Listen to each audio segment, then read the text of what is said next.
Magnetism isn't about youth. It's not about looks. It's not even about confidence. It's about energy. And once you understand the kind of energy that actually wins, age becomes irrelevant. Now, before we go any further, I want to acknowledge that, yes, magnetism is subjective. Different people are drawn to different qualities. Some of us are drawn to warmth, some to mystery, some to softness. So yes, I am going to make a few generalizations in this video, but I am giving you multiple angles because magnetism isn't one personality type. It's a set of energetic principles. And once you understand those principles, then you can express them through your personality. You don't have to become someone else. You just have to stop doing the things that quietly repel people. And we're going to get straight into it. I have got 6 tips to share with you. And the first one is this: stop seeking approval. Nothing drains magnetism faster than approval-seeking energy. You can feel it instantly. That micro-tension in someone's face, the slight over-smiling, the laughing just a little too quickly, the explaining just a bit too much. When you're scanning the room for validation, your nervous system tightens, and people pick up on that. We are exquisitely wired to detect instability. It's very old biology. Mirror neurons, threat detection, social ranking cues. Your brain is constantly reading the room. When somebody feels self-contained, we relax around them. When someone feels like they need something from us, even something subtle like approval, we pull back. Think about Daniel Craig as James Bond. He's not over-smiling. He's not trying to charm you in an obvious way. He's contained. And that containment reads as power. Or watch Julianne Moore in interviews. She's warm, but she's not auditioning. She assumes that she belongs in the room. Magnetic people don't audition. They arrive. Now, this was a really big shift for me when I first started speaking publicly. And, in early interviews and things, I know I was doing a little too much explaining, a little too much head nodding and smiling, a subtle vibe of, please like me. It wasn't conscious, it was just habit. But the energy underneath it was, I hope I'm landing. The shift happened when I decided that I wasn't there to be liked. I was there to deliver value. Very different energy. I actually unpacked this idea much more deeply in my TEDx talk about identity and change and how much of our behavior is really driven by this invisible need for approval. So if you want to be magnetic at any age, start here. Stop asking the room for permission. You already belong. Okay, let's move on to tip number 2. Now, there is a kind of energy that feels youthful. It's fast and animated and maybe a little scattered. It's an energy that is quick to respond, quick to laugh, and quick to fill silence. In contrast to this, there's the kind of energy that feels deliberate and measured and unhurried. And that second type of energy generally is much more magnetic. Youth moves quickly, but power does not. If you watch people who carry real presence, they rarely rush. Think of someone like Cate Blanchett. When she is being interviewed, she pauses before answering. She considers. She doesn't scramble to be entertaining. Or Idris Elba, watch his pacing, his stillness, his vocal control. There's a settled quality. He's not racing to fill airtime. Slower energy reads as higher status because it signals that the person feels safe. It says, I'm not in danger. I don't need to hurry. There's research on vocal pacing and perceived authority. Slower cadence and controlled variation are consistently rated as more powerful and more credible. But even without research, you know this instinctively. The most powerful person in the room is rarely the one speaking the fastest. Now, here's where this gets interesting, especially as we get older. So when we're younger, we often compensate with speed. We over-explain, we rush our sentences, we try to prove that we're smart. We try to prove that we deserve to be there. But as you mature, the opportunity is to subtract. Fewer words, longer pauses, more stillness. So tip number 2 is to slow down your energy, because magnetism increases when you let moments land, when you don't rush to rescue the silence, when you allow a beat. Silence, by the way, is not your enemy. It's often where your authority lives. No one powerful rushes, not even when they're late. And this applies beyond speaking. It's how you walk into a room, how quickly you respond to a text, how fast you laugh. Fast can feel anxious and try hard. Deliberate and slow feels grounded, and grounded feels magnetic. So if tip number 1 was about not seeking approval, then tip 2 is about not seeking speed. I want you to slow your energy, and you'll feel the room recalibrate around you. Okay, let's move on to tip number 3, which is the idea that emotional regulation is magnetic. Here's the thing. Magnetism is not emotional intensity. It's emotional control. There's a common misconception that charisma means expressive and dramatic and animated. Sometimes. But long-term magnetism, the kind that makes people trust you and follow you and lean in, that comes from regulation.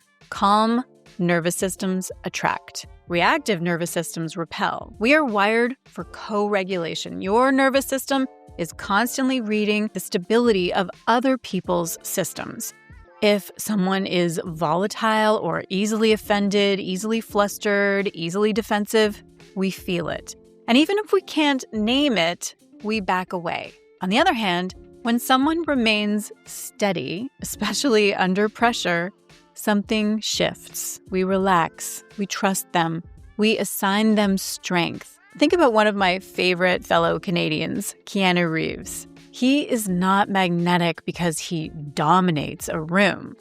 He's magnetic because he's regulated. He's soft-spoken and measured.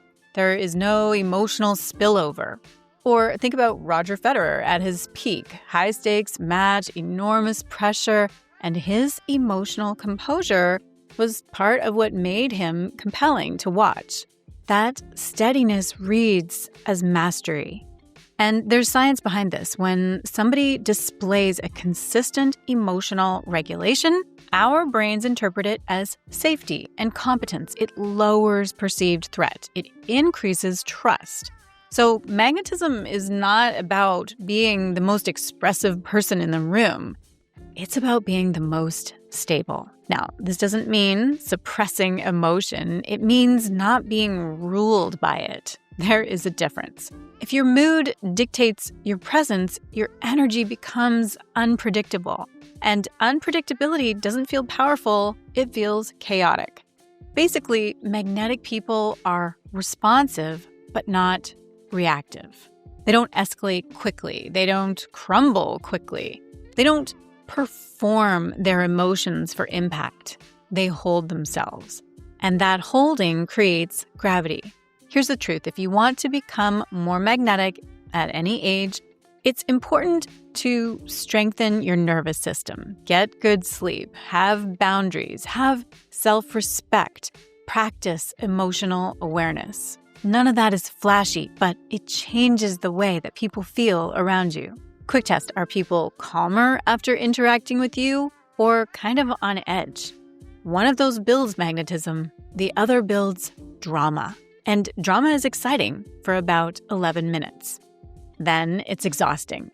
So if tip number 1 was about self-containment and tip number 2 was about slowing your energy, tip number 3 is about stabilizing it. Because regulated energy at 25 or 65, regulated energy wins. By the way, if you're watching this and thinking, okay, I can see some of these patterns in myself, that's actually exactly why I created something called The Reset. It's a short, free 5-day challenge where I walk you through a handful of very small but powerful shifts that will help you to get your energy back on track. Nothing extreme, nothing overwhelming, just a few daily prompts and some tools that help you to get out of autopilot and start showing up differently. So if that sounds useful, I will put the link below. All right, let's keep going because the next shift might be the most misunderstood one. So next up, tip number 4 is about detachment from outcome. So here's the thing. Magnetism increases the moment that you no longer need a specific result. When you need the job, when you need the date, when you need the approval, when you need the room to like you, your energy tightens. Need creates contraction, and contraction is felt instantly. There is fascinating research around scarcity mindset and persuasion. When people feel dependent on a specific outcome, they actually become less convincing. Their micro-expressions shift, their tone tightens, their body subtly leans forward. We can smell attachment. Now, contrast that with someone who is detached from outcome. They show up prepared and engaged and interested, but not desperate. Watch Mads Mikkelsen in an interview. He is engaged, but there is no sense of needing the room. That self-sufficiency creates intrigue. There's a sense that if this door closes, another one opens. Now, I'm not suggesting that you become cold. Detachment is not indifference. It's self-sufficiency. It's the internal posture of, I would like this, but I do not require it. That shift alone changes everything. When you don't need something to validate you, you become far more compelling. And this is where age becomes an advantage because ideally, as you mature, your identity becomes more stable. You are less dependent on external feedback to tell you who you are. You can walk into a room and think, if this lands, wonderful. If it doesn't, I'm still me. That energy is magnetic. So if tip number 3 was about regulating your emotions, tip number 4 is about regulating your attachment. Because magnetism collapses the moment you cling. Okay, let's move on to tip number 5 now. And tip 5 is that depth compounds. Here's something that we do not talk about enough. Magnetism at 25 and magnetism at 55 are not the same thing, and they shouldn't be. There is a kind of sparkle that belongs to youth. It's light, it's kinetic, it's experimental. And then there is depth. And depth comes from having lived, from having lost something, built something, failed at something, rebuilt something. Depth can't be faked, and depth is deeply attractive. Watch Viola Davis speak in an interview. There is texture in her presence. You feel experience behind her words. Or Denzel Washington. Compare interviews from decades ago to now. His voice is slower. The pauses are longer. There's less to prove. Magnetism at 25 is often sparkle. Magnetism at 55 is integration. And integration is powerful because when someone feels integrated, we sense that they know who they are. They're not fragmented. They are not performing. They're not chasing. They are whole. Here's the subtle trap as we get older. If we try to replicate youthful sparkle instead of leaning into earned depth, we dilute our presence. You don't become magnetic by trying to look younger. You become magnetic by integrating everything that you have lived. And that includes the hard seasons, the pivots, the reinventions, the health scares, the career shifts, the grief, the growth, all of that. If integrated, it becomes gravity. There's research showing that perceived trustworthiness and competence often increases with age in leadership contexts. People associate maturity with judgment and perspective and steadiness. But even beyond research, you feel this intuitively. When someone has lived and metabolized their life, they don't feel sharp-edged. They feel grounded. Depth makes you harder to rattle, harder to impress, harder to destabilize, and that makes you compelling. Youth asks, am I enough? Depth says, I know who I am. And that shift alone changes the room. All right, so if magnetism has nothing to do with youth and everything to do with energy, then the final piece is this: how you inhabit space. So let's talk about that next. There's a difference between taking up space and owning it. Taking up space can look loud and expansive and overbearing. Owning space is quieter. It's settled. Magnetic people don't shrink, but They also don't overexpand to compensate. They don't pre-apologize for their opinions. They don't soften every statement with a disclaimer. And they don't rush to self-deprecate just to make other people feel comfortable. Also, they don't perform confidence. They embody it. Watch Serena Williams walk onto a court. There is no apology in her posture. There is no, I hope I belong here. She stands in it. Or think about George Clooney in interviews. Relaxed, unforced, not trying to dominate, not trying to impress, just at ease. Owning space isn't loud, it's internally anchored. And this is where magnetism becomes very practical.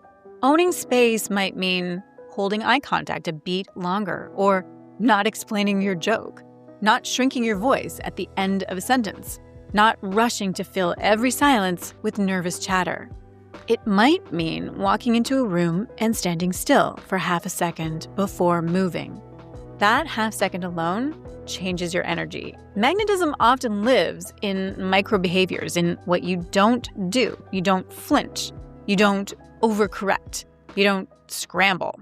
So let's zoom out. I'm hoping that you can now see that magnetism has nothing to do with youth. It has nothing to do with perfect skin, trending outfits, or trying to out-energy everyone around you.